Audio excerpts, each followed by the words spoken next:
Just for today, everything's okay, everything's okay. Never comes again, another day like yesterday.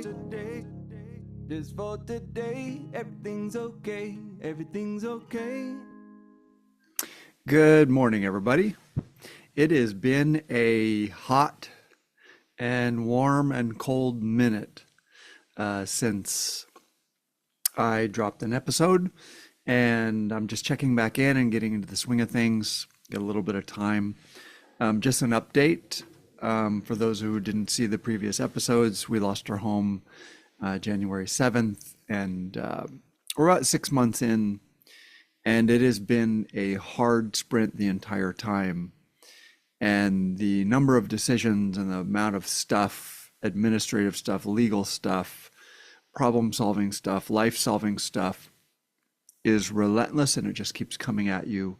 So we're pretty tired, but we finally got into a longer-term lease where we feel comfortable. So there's a little bit of a feeling of like, oh, maybe things will settle now. So I just wanted to update you guys on that and then go into a subject that, as per usual, these thoughts often are only half formed, and they do usually end up being a full episode, or they sort of get worked out while I talk it through. So this is something that's vaguely related to the subject of when I talk about vision or purpose or goals, right? When I have clients who come in, we're struggling, and they're like, just do a quick review of some other episodes. When they're like, I think I sabotage myself, and, why don't I want to do this? I want to be a writer, I want to do this, and I'm not doing it, and I really resist it.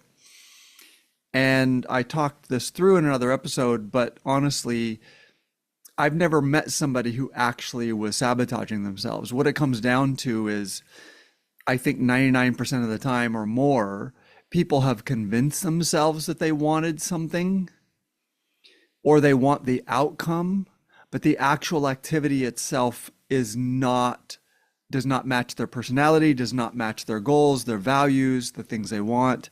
An example that I use is, would I like to have $100 million?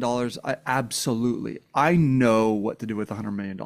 I'm not one of these people who's like, I don't know, it might ruin me. It's like, no, I would be even busier with $100 million because I have a bunch of shit that I want to do.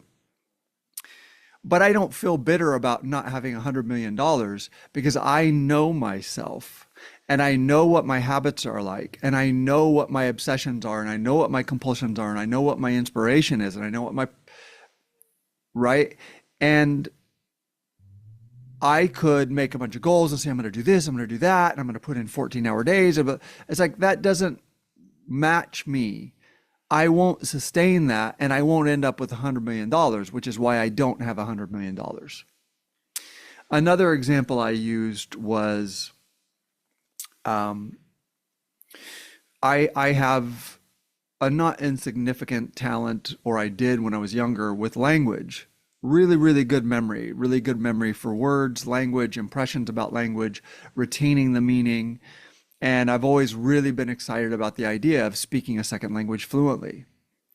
And that's never happened. And I can make any excuse I want. I'm busy or this or that, blah, blah, blah. But I've seen people learn languages. I once had a neighbor who spoke, I think, 4 or 5 languages.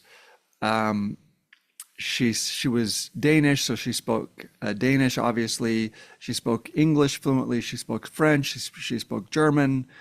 And I think she was working on some other things, but she was here in the United States refining her English. And you would see her every day read and take notes every single day, just reading and taking notes, and then having conversations with me and with other people, etc. Like, that's just what she did, relentlessly internalizing new information and using it and using it and using it. So she speaks 5 languages. I like to memorize words. I like the sound of the language. But every time, and I've spent actually a lot of time with Spanish, but every time I sit down and go, I'm nailing this thing down, I'm going to get a tutor, I'm going to practice, 3 or 4 times a week. I'm going to read. I've read whole books. I've read novels, probably 5 or 10 novels in Spanish. So I have a very strong foundation. But the actual habit of spending 2 years of your life, which is about what it takes to really nail down a language. If some people can do it in a year, but 2 years, 2 or 3 years, you can really do it if you're really immersing yourself. It's just, I don't get obsessed with it. I have to discipline myself and push myself. Now, take me with exercise. There are sometimes exercise is not fun. There are sometimes I resist it and go like, God, I really would rather. But there's something inside me that's compelled. If I don't exercise, I'm just like, I start losing my shit. It's like, I don't mean I lose my shit. I don't become unstable. It's just like, I have to fucking do it. I can't not do it. And if I go through periods where it's like, wow, it's been 2 months and I really kind of haven't exercised, I haven't taken, whatever it is, I'll start taking long walks. I'll start taking stairs, like whatever it is, I rebuild exercise in over and over and over. So I'm really skinny and I'm in pretty good shape for a 58-year-old because it's just this habit that I'm relentless about and I can't not do it. So I have the outcomes of being a pretty in shape and healthy 58-year-old and being skinny. And I've been skinny my entire life. And that's not all genetic. That's just like I'm always moving, always moving, always moving. So I'm giving you these examples to say that, especially in American culture where we're like, set some goals and, just don't be lazy. You can sleep when you're dead, blah, blah, blah. And it leaves a lot of people frustrated and confused and, well, I'm ADD and I sabotage, blah, blah, blah. But it's bullshit.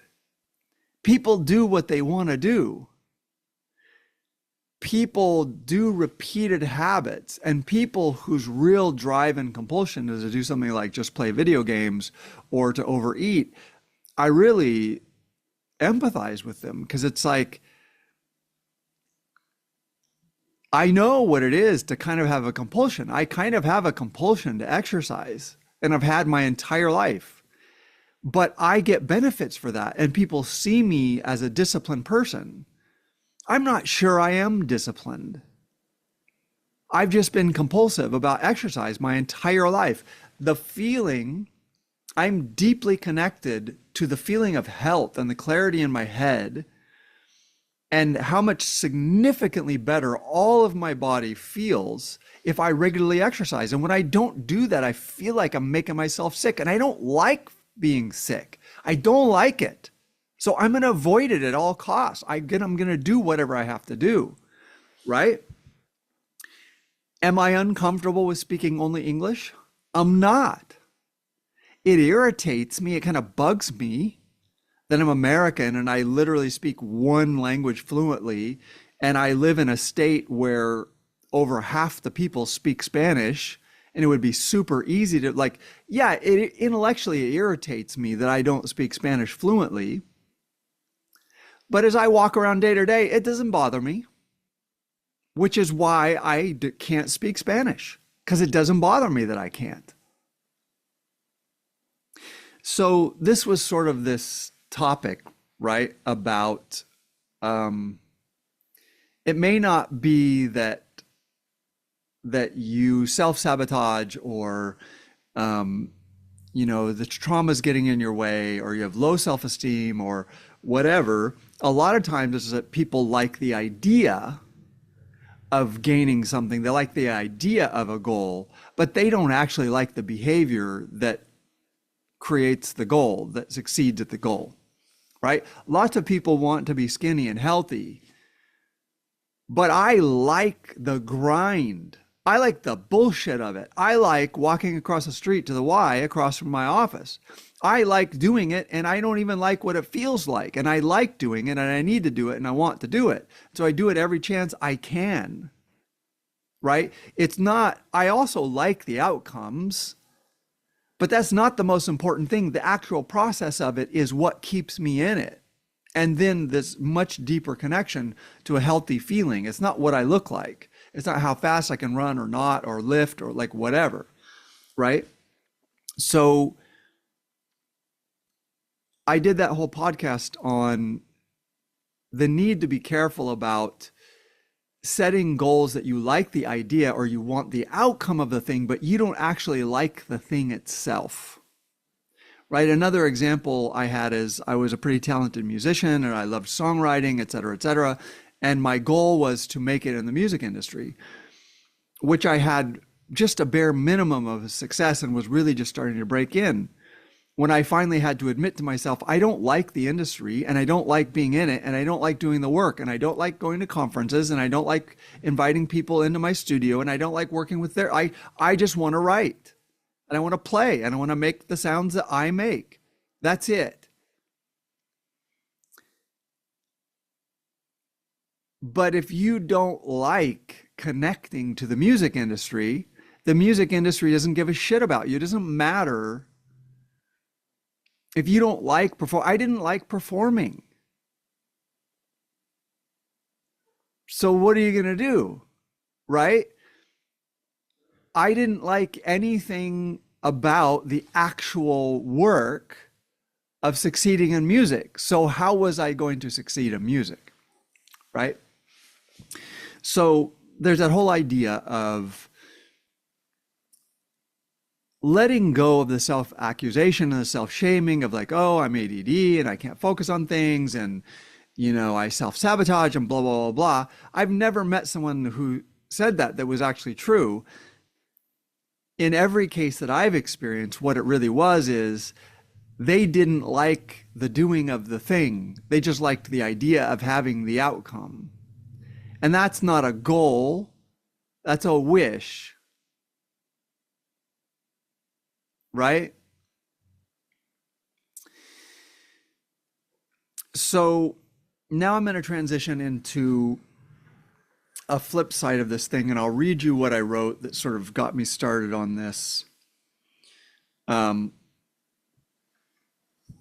I wrote this, which is vaguely related to goals and compulsions and behaviors. It's related to a certain level of narcissism, et cetera, et cetera. What I said is the world is full of people who enjoy their obsession, telling other people that they're lazy because they can't sustain the same tempo, intensity, and duration. They are especially arrogant if their obsession results in money and lots of it. I want to read that again because this is important for releasing shame and self-judgment about the fact that you don't make the money someone else makes, or you don't get up at 4:30 in the morning and do all these things. So I'm going to read that again. The world is full of people who enjoy I'm not delivering it correctly. The world is full of people who enjoy their obsession, telling other people that they're lazy because they can't sustain the same tempo, intensity, and duration. These people are especially arrogant if their obsession results in money and lots of it. So if you understand what I'm saying here, I was talking about first, what it means to set a goal, to have a vision, and why people fail, right? It's because they're not actually connected to what the doing of the thing is. And again, in American culture, we really aggrandize this idea of setting goals and going after it and blah, blah, blah. But there's something that I realized some years ago, and I'm for self-help. I've spent years reading books and internalizing new habits and using that to refine things and improve things. So I'm not against that. I'm not saying you shouldn't do that. You should. The improvements tend to be incremental, but over time, those incremental things add up. And sometimes you can have a whole sea change or a compounding improvements. That's great. I'm all for it. But something I realized, for example, I went through my Tony Robbins phase, and I like Tony Robbins. And his story is, I think he was only like 20 or 21 when he made his first million. And he made a bunch of money and had a successful company. And then he spun out and he got really depressed and he overate and he sat in his room. I mean, he had been published as the world's youngest success in some magazine, Fortune 500 or Forbes, like something, right? It was like, holy shit, this kid, right?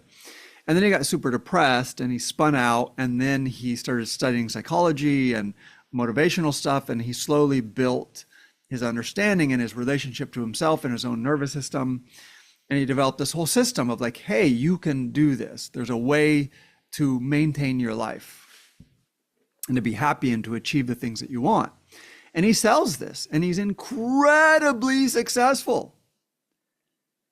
Like thousands and thousands and thousands of people in a weekend will pay $3,000, $1,500 a head. I mean, I don't know how much he's making, but I think in a weekend he probably makes, $200,000 or $300,000, and then he's doing, one-on-one with wealthy, billionaires and helping them, and he's probably peeling off. He's probably charging them, 250,000. Like, I don't know, but the dude makes an enormous amount of money doing this, and his whole message is, you can do this. But here's the bullshit. You notice that guy is the kind of guy who made millions of dollars when he was like 20 or 21 or something, or 19. It was like, what the fuck are you talking about? And then he also talks about the fact that he has a benign tumor on, I forget the name of the gland that puts out growth hormone. And then he has this enormously elevated growth. This is why he's so big. He has such big hands and feet, and he's so tall. Is that his body is coursing with growth hormone, which is this hyper activating, blah, blah. And it's like, dude, you deserve credit for leveraging what and who you are. You deserve credit for that. And also, that's who you are. And he's not arrogant at all. He's a very human and humane person. And so I don't mean to imply in any way that he's narcissistic or arrogant or blah, blah, blah. But what I'm saying is there's this hidden thing underneath all these people that are like, you should do this and you can do it. And here's the path. And you walk these steps and blah, blah, blah. Is like, yeah, all they're doing is telling you what works for them. All they're doing is telling you what works for them. And it might work for you. But he is a particular type of person. It would be like, look, going to Tony Robbins, he can really help you. He can. I've used his techniques. I still use his techniques. And it helps.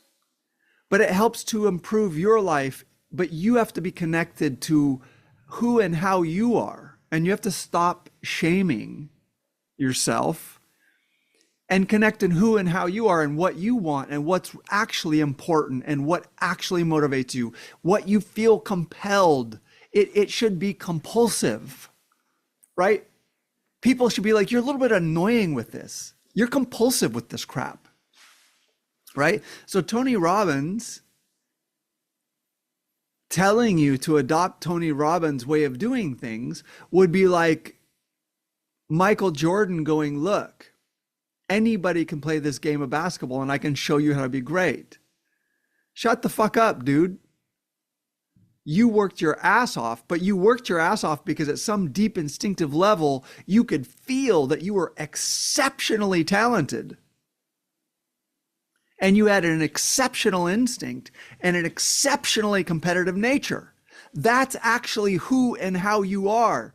You can't fake that shit.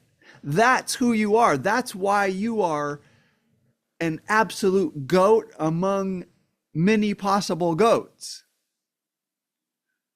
You can take a random 1,000 people and expose them to Michael Jordan, and none of them are going to turn into Michael Jordan unless they already happen to have been that kind of person. I'm not saying don't work on greatness. I'm saying it has to be your kind of great, and that doesn't mean it's going to look like something else. That doesn't mean it's going to look like something huge to society. To toot my own horn, I'm obsessed with the complexity of human beings and what it means to be conscious and what it means to abandon role-based behaviors and to not to be present and conscious and allow that to drive how I interact with my kids. I think I'm a pretty good father. And maybe I'm exceptional. I don't know. Or maybe I'm not. Right?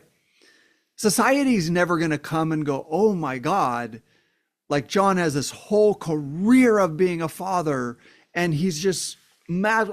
Like my obsession, my compulsion doesn't result in something that society goes, oh my God, this guy's the GOAT. So you have to understand that yes to Tony Robbins, yes to motivational speakers, yes, but the problem is they're constantly presenting it in the form that worked for them, and they happen to be a kind of person who likes to make a massive system. There are people who like that. They like massive systems, and then there are people who do very quiet, deep dives. You know.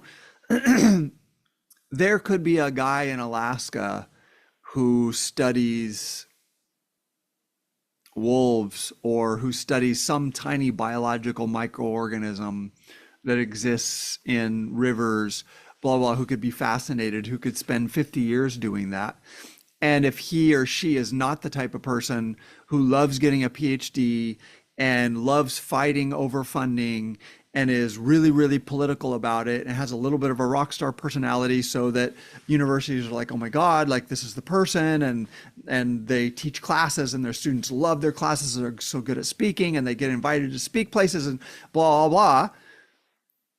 They're not getting the fucking Nobel Prize. But that doesn't mean that they aren't deeply pursuing this thing that's deeply impactful, and they have a wisdom and a genius that far surpasses. They are exceptional.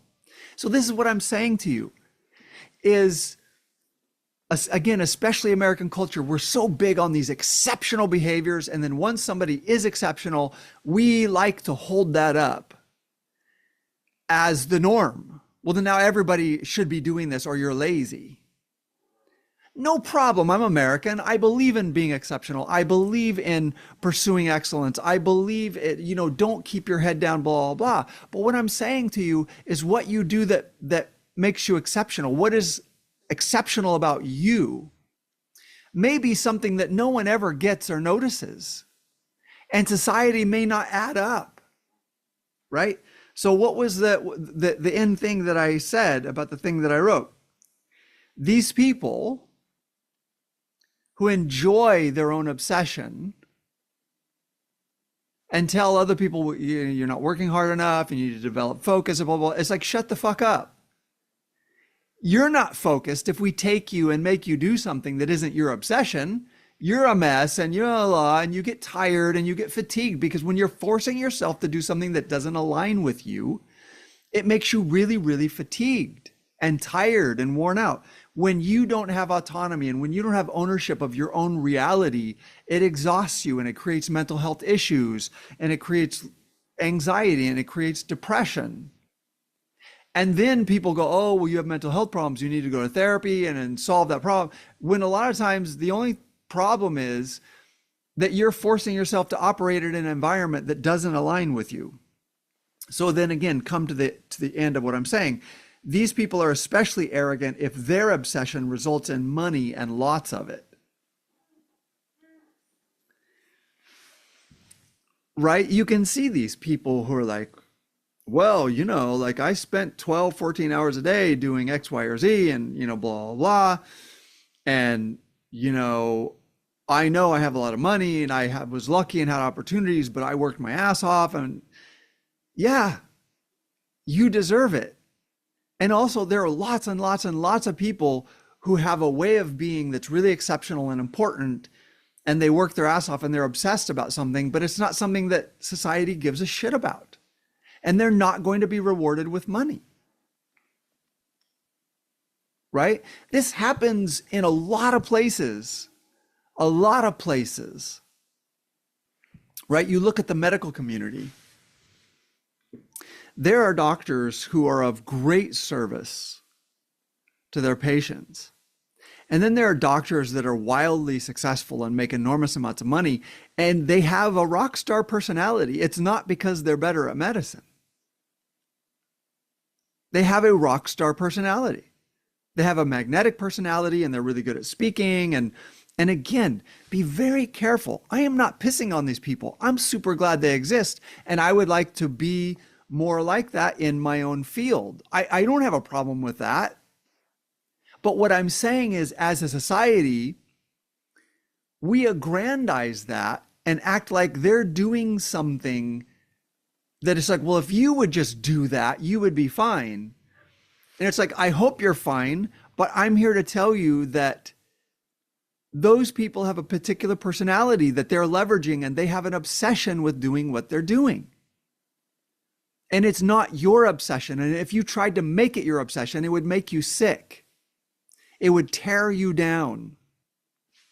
I'll give you my own personal example.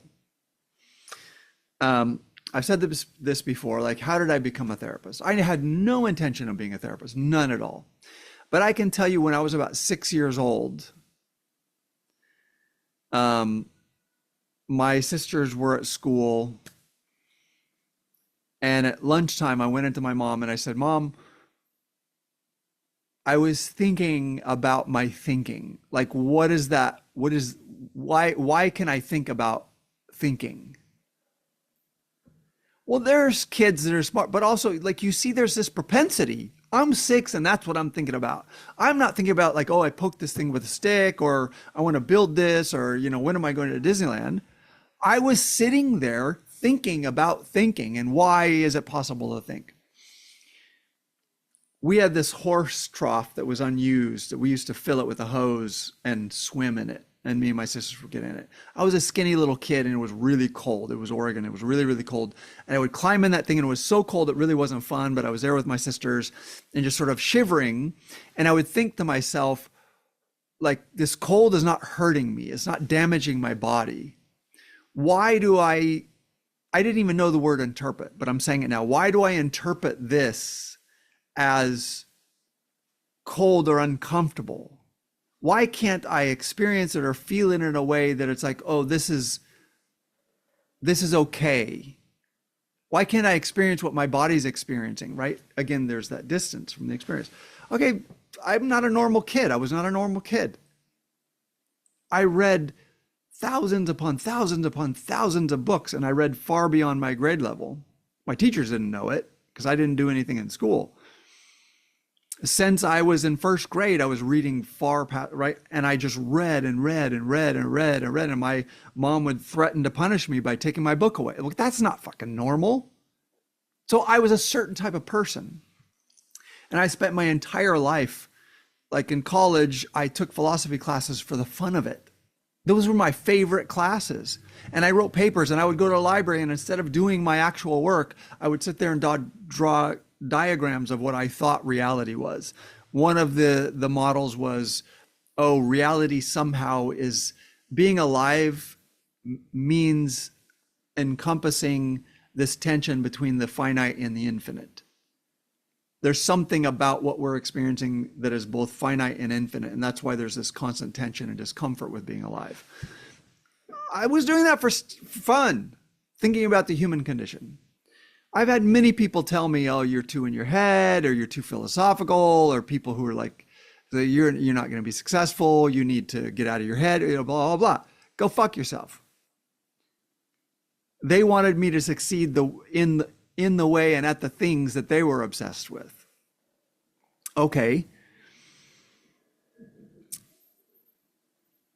Because I think that way, and I annoy my wife, and it's like, I'm the guy, like, you can hang out with buddies at the bar. Like, oh my God, I can't just talk about some chick you were just like, I don't fucking care. I'm a selfish asshole. Like, I'm not bragging about it. I just want to I just want to do a thought experiment and go, what makes something immoral? Is it the damage and the pain that's caused? Is it the intention to inflict the pain? Like if something, if a volcano accidentally burns an animal to death, is that immoral? Or does it require an intention on the part of the volcano? If there's an intention on the part of the volcano and there's nothing to experience pain and suffering, so there's no damage, is that immoral? I like thinking about that shit. That's not normal. It's a compulsion. I'm doing that all day. Okay, so I became a therapist. So I get to do that all day and get paid for it.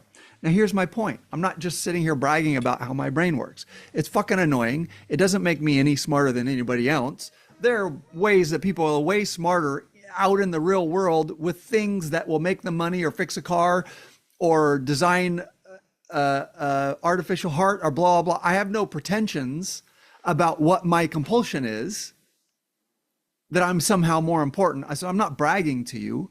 But what I'm saying is, unless you are also that, there's no way in fucking hell you're competing with me on that. Because I'm not trying to do it. I can't not. It's literally almost the only way I think, 24 hours a day. You can't discipline yourself into doing that. So to bring it back to, that idea of this arrogance that's out there for people who enjoy their obsession. I enjoy my obsession.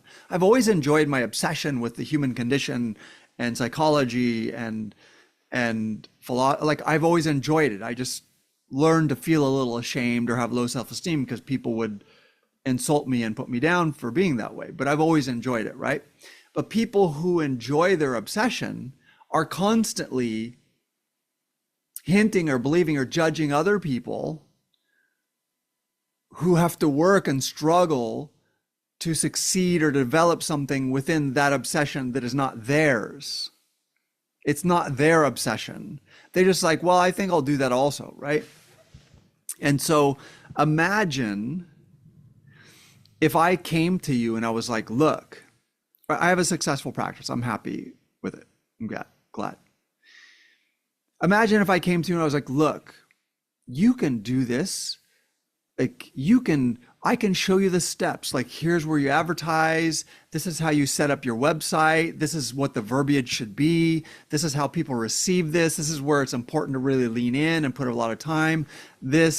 Don't put much time into it because clients are not really thinking about that. Here's where you need lots of training. Here's like, well, I can set out this whole system and you can have a successful practice.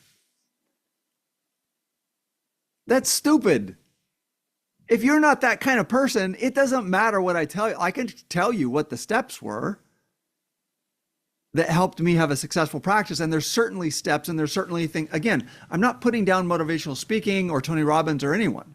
I could certainly consult with Tony Robbins and I guarantee you he could take my practice and he could help me significantly improve it, and that I have psychological issues that he could help me overcome such that I became a better therapist and blah, blah.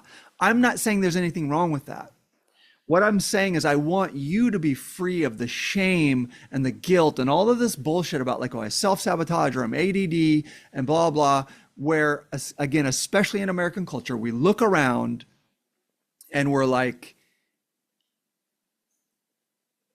these people who have an obsession that naturally translates into these big systems that drive tons of money and are really good at garnering attention. We're like, oh my God, they're such a hard worker and they're so talented and you can do it too. It's like, no, you can't.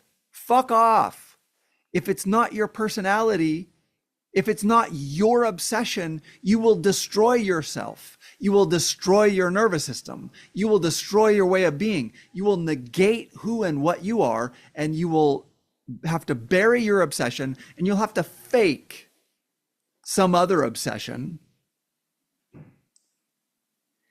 And it will be like having the gas and the brake on at the same time. And you might be able to force yourself into some modicum of success. But it ain't ever going to be what that person does. Right? I guarantee you there are people who are way smarter, way more successful, in psychology than me.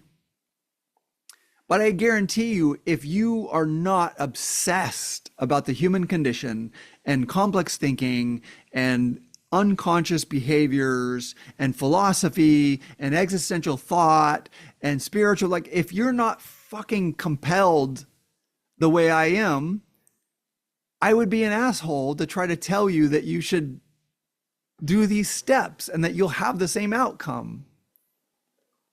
Because it doesn't tire me out. I'm just thinking that way. Like I work really hard. Michael Jordan worked his ass off, but also no one ever goes, yeah. And also there's an inborn talent and instinct and personality that all coalesced to create the GOAT.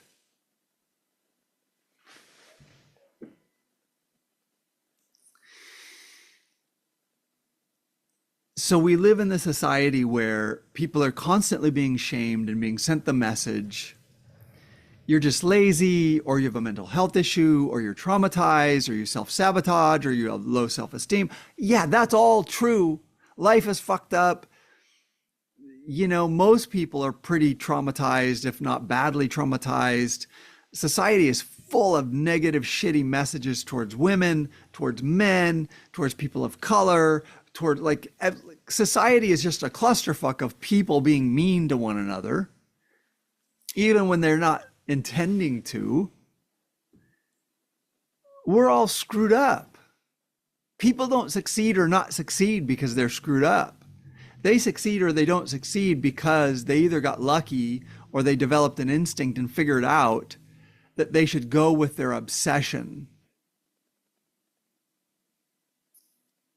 They should go with the thing that's such a deep expression of who they are that it's inescapable. They can't get away from it. Some people just sit there and internalize language. I was so confused for most of my young life because I was smart and had talents, right? I was talented at music. I was talented with language. But I needed a life coach to come really work with me and go, you know, John, I don't see you working on these things. It doesn't seem like that this is a joy and that this is a way of being for you that you enjoy. I see you talking to people and counseling people. I see you thinking about this stuff. I see you writing articles and writing papers and writing books about and I see that everywhere you go, you talk and think this way. Have you ever thought about being a therapist? Right? That would be healthy life coaching. Not like, okay, you want to be a musician. And that's hard, right? I mean, nobody could have told me that I didn't want to be. It took me a long time to square with, yes, I got sabotaged by a lot of people and it's a tough industry. But in the end, I had only a little bit of success because I only wanted a little bit, because more would have forced me to do a bunch more of stuff that I didn't want to do. Right. Don't shame yourself. Don't be so convinced that you have a mental health issue or that your trauma is getting in the way. And don't look at all of these people and understand, right? This other component that drives me fucking nuts. Like all these people online who supposedly succeeded at creating these online funnels, and this is how you make money. But how are they making money? They're making money by putting on classes to teach you how to make what the fuck are you talking about? You're not making money at funnels and your online business. What you're doing is you're making money telling other people that you know how to make money. I saw the same thing in the music industry. You'd go to these music conferences. It's like, I'm mostly not meeting people from the film industry and people who buy music. You're meeting people who purport to be experts at selling music, but what they're selling is an education on how to sell music. Okay, if you're so fucking good at selling music, why are you sitting here selling how to sell music to me or whomever? A lot of them have good intention. A lot of them had experience. But what I'm saying is this is happening all over the place, right? I see these online writers who are like, hey, like I learned how to write and to make a living.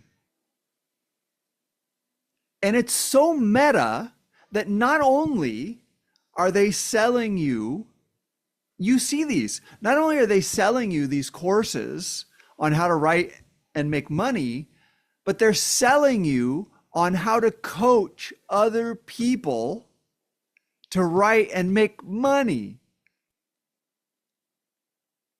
What the fuck are you talking about? You're selling education.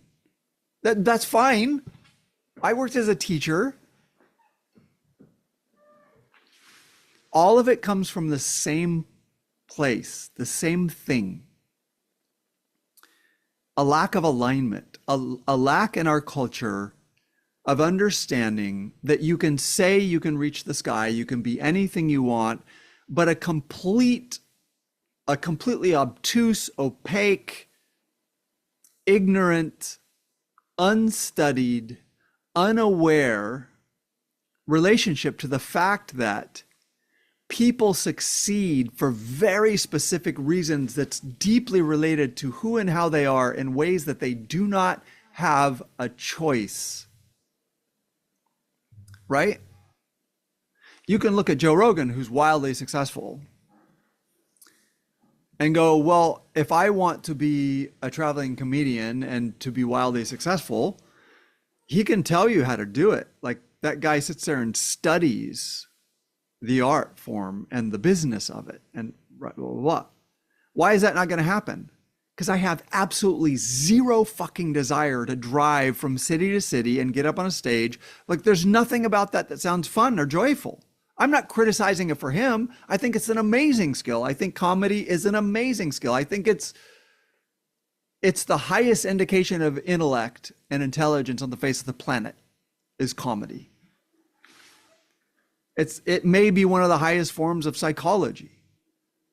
I'm not criticizing it, but what I'm saying is that sure as fuck is not me, right? He's a certain type of person who followed his own way of being and who worked super hard. And there are lots of people working super hard, lots. But they're working with the gas on and the brake on because someone told them you're supposed to want this. Successful people want this. Successful people operate this way. Bullshit. Those successful people you're pointing to, what they did, that was successful, is they aligned with their own obsession. And then suddenly they're capable of working 14, 16 hours a day. I think in a psychological way, every fucking hour that I'm awake, I would be full of crap if I came to you and was like, well, that's why you're not successful, because I'm sitting here working at this, 14, 16 hours a day. That's bullshit. I'm just being the way I am. It's unfair. It's a really toxic message. It's a really self-negating message that has created a lot of shame and a lot of self-doubt and a lot of people going to therapy. Thank you, do it, go ahead. Therapy's amazing, you should do it. But you need a therapist or you need a life coach or you need a friend. You need someone who understands that you need to do a couple moves. Number one, you need to evaluate, do I want the outcome of the goal? Do I think that goal is shiny? Or am I actually obsessed with the behavior that results in the goal? And if I'm not obsessed with the behavior, forget about it. Forget about it. You can test it out, spend 6 months and see if you can get obsessed. Sure, no problem, do it. But if you're not obsessed with the behavior that results in the goal, fuck it. You're doing the wrong thing. Forget about it. Right? You need to do that. And people need to be able to evaluate. It's like, do you have the gas and the brake on at the same time? Anybody who really talked to me when I was in the music industry, people would say, hey, you're in your head too much, or blah, blah, blah. It's like, I'm in my head because I'm trying to avoid actually being in this industry because I don't like it. I don't like it. It doesn't align with me. I'm pretending because I think that's what you're supposed to do to succeed, is pretend that you're outgoing and this great. It was so nice meeting you. I really love your work. I do love people's work, but I don't like being that way and I don't like talking that way. So it's not going to work for me in the industry. If that's what's necessary, then it's not going to work. What are you going to do? Right? So we need to stop pathologizing ourselves, stop shaming yourself, stop laying it off on trauma. Yes, you are traumatized, but that is not why you're succeeding or not succeeding. And we need to stop taking a template that clearly, like Tony Robbins, like you're not going to turn into Tony Robbins. You don't have a benign tumor on the gland that pumps growth hormone into your system. You're not the type of personality who made the first couple of million when you were 19 years old. That's fine. I like you. I like you. Fuck if I want everyone to be Tony Robbins. Or, God forbid, me. Jesus Christ. Could you imagine if everybody who went into a bar wanted to discuss Immanuel Kant's categorical imperatives? Oh my God, we'd all have to put a gun to our heads. I'm me, so that works for me. You're you. Work with yourself, work with someone. If you go to therapy, make sure that your therapist is helping you align with what your compulsions and obsessions are. That you're not being sent the message that you need to just imitate someone else's behavior. Because their behavior worked for them because it is who they are and it is how they express. And this is something that we never, ever talk about in American culture. I will say, keeping it real or be authentic and blah, blah, but nobody really fucking tells you what that is. What is that? Keeping it real and being authentic means you probably have some obsessive behavior that you can't stop doing. Now, I'm not talking about like, oh, you drink. Like, yeah, there's really destructive behaviors, and that's really horrible when someone's obsession is that. You have a sex addiction, it destroys your life, or like whatever. Those are definitely trauma responses. But I mean, you just annoy the shit out of people. Right?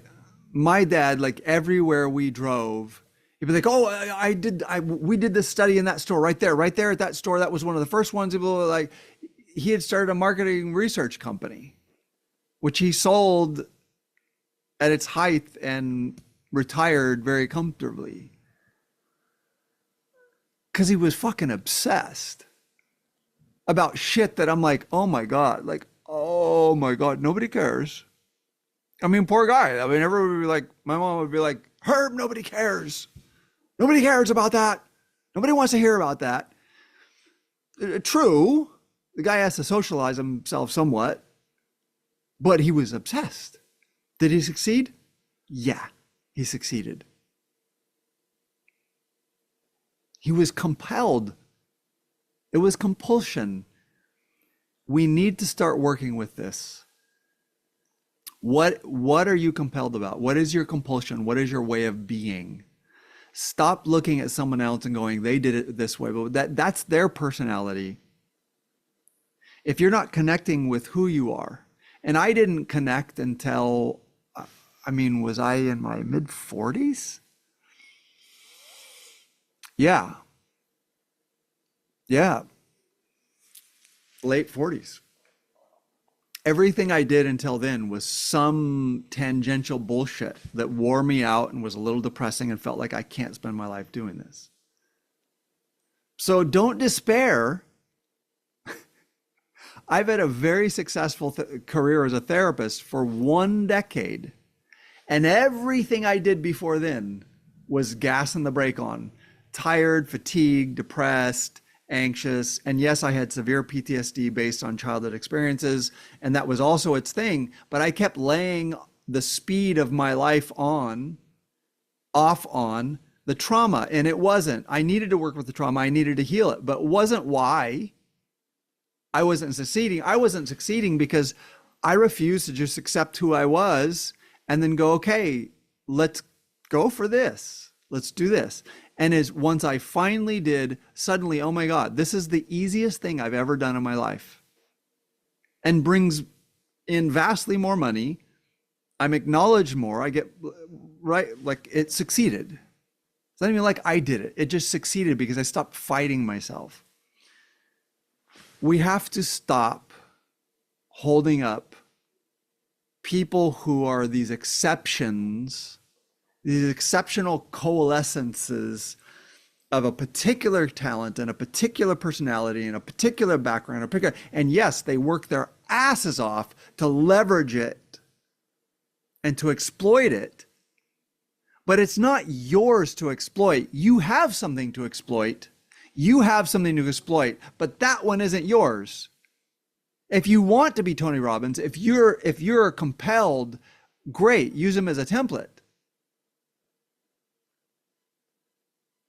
But if that's not your personality, don't torture yourself. Go find your obsession, go find your compulsion and see what that looks like when you start doing that unashamedly, and stop blaming yourself for the fact that when you do these things that don't align with you, you feel tired, you feel fatigued, you feel depressed, you take your vitamins, you go to therapy, you're doing all these different types of therapy. Why do I sabotage? Well, you're not sabotaging yourself.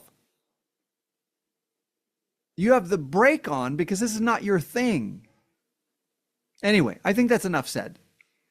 I think I restated it in vaguely different terms, probably 3 times there at the end. Anyway, guys, I'm really glad to come back. I haven't seen you guys for a while. We've been super, super stressed and really overwhelmed, and I get lots of ideas and I just haven't had time, but we finally moved into a longer term rental and I think things will slow down and I will get back to putting out regular content. I love you guys. Have a great day. Talk to you soon.